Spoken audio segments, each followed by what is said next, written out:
আসসালামু আলাইকুম, welcome to গ্রামীণ কিচেন উইথ আখি। আজকে আমি আপনাদের সাথে খুবই মজাদার একটি রেসিপি শেয়ার করব। আর রেসিপিটি হচ্ছে কলার মোচার বড়া রেসিপি। আশা করছি আজকে এই রেসিপিটি আপনারা শুরু থেকে শেষ পর্যন্ত দেখবেন। শুরুতেই আমি একটি কলার মোচা নিয়েছি আর মোচার উপরের খোলাটা ছাড়িয়ে নেব। তারপর ভেতরে ফুলগুলো বেছে নেব।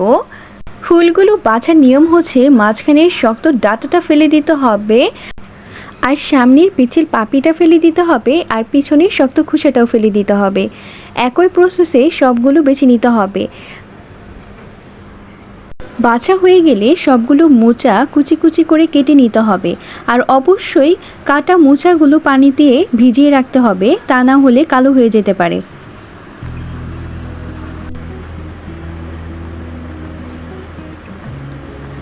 আমার সবগুলো মোচা বাছা হয়ে গিয়েছে। এ পর্যায়ে অল্প কিছু মুসুরির ডাল নিয়েছি।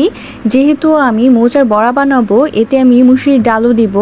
এই জন্য আমি মুসুরির ডালটা আধা ঘন্টার মতো ভিজিয়ে রাখবো। তারপর মুসুরির ডালটা আমি ব্লেন্ড করে নিয়েছি।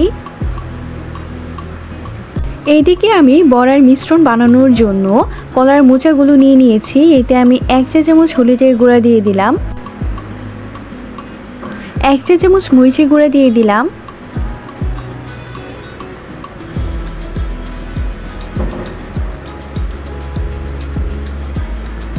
1 কাপ পরিমাণ পেঁয়াজ কুচি দিয়ে দিলাম, 4-5টা কাঁচামরিচের কুচি দিয়ে দিলাম। যে যেমন ঝাল পছন্দ করেন সেই অনুযায়ী মরিচের পরিমাণটা দিয়ে নেবেন। ডালের বাটাটা দিয়ে দিলাম।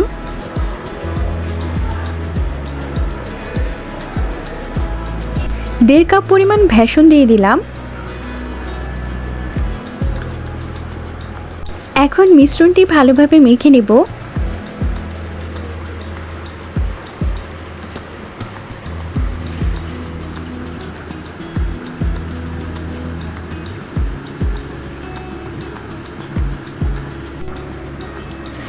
মিশ্রণটি ভালোভাবে মাখা হয়ে গিয়েছে। এ পর্যায়ে স্বাদ মতো লবণ দিয়ে দিলাম।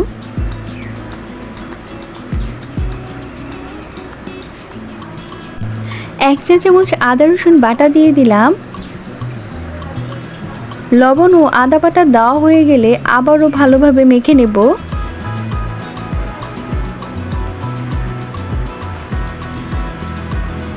মাখা হয়ে গিয়েছে। এ পর্যায়ে কিছু ধনিয়া পাতা কুচি দিয়ে দিলাম। ধনিয়া পাতা কুচি দেওয়া হয়ে গেলে আবারও মেখে নেব।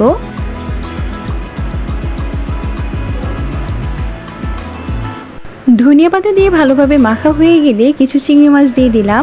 এখানে আমি ছোট চিংড়ি মাছগুলো দিয়েছি। চিংড়ি মাছ দেওয়া হয়ে গেলেও ভালোভাবে মেখে মিশিয়ে নেব। সবগুলো উপকরণ দেওয়া হয়ে গিয়েছে। এ পর্যায়ে মিশ্রণটি ভালোভাবে মেখে নেব। মিশ্রণ তৈরি হয়ে গিয়েছে। এ পর্যায়ে চুলায় একটি প্যান বসিয়ে দিয়েছি। এতে আমি রান্নার তেল দিয়ে দিলাম।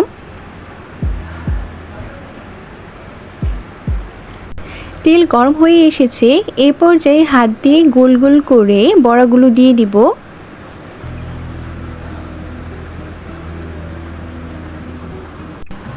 একই প্রসেসে সবগুলো বড়া দিয়ে দিব।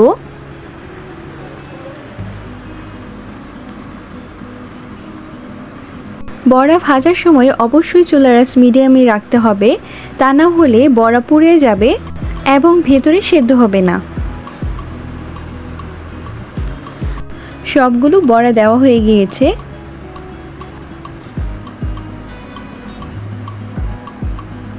এক পাশ হয়ে এসেছে। এ পর্যায়ে বড়াগুলো সাবধানের সাথে উল্টিয়ে দিতে হবে। খেয়াল রাখতে হবে বড়াগুলো যাতে ভেঙে না যায়।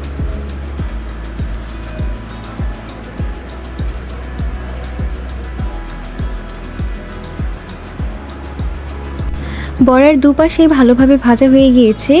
এ পর্যায়ে বড়াগুলো উঠিয়ে নেব।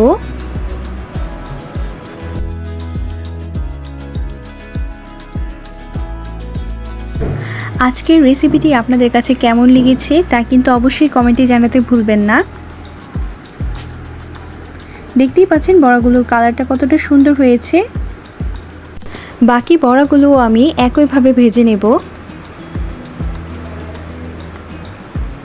বাসায় একবার হলেও মোচা দিয়ে এই বড়ার রেসিপিটি বানিয়ে খেতে পারেন।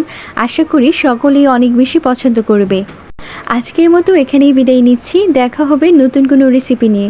সে পর্যন্ত সকলেই ভালো থাকবেন। আল্লাহ হাফেজ।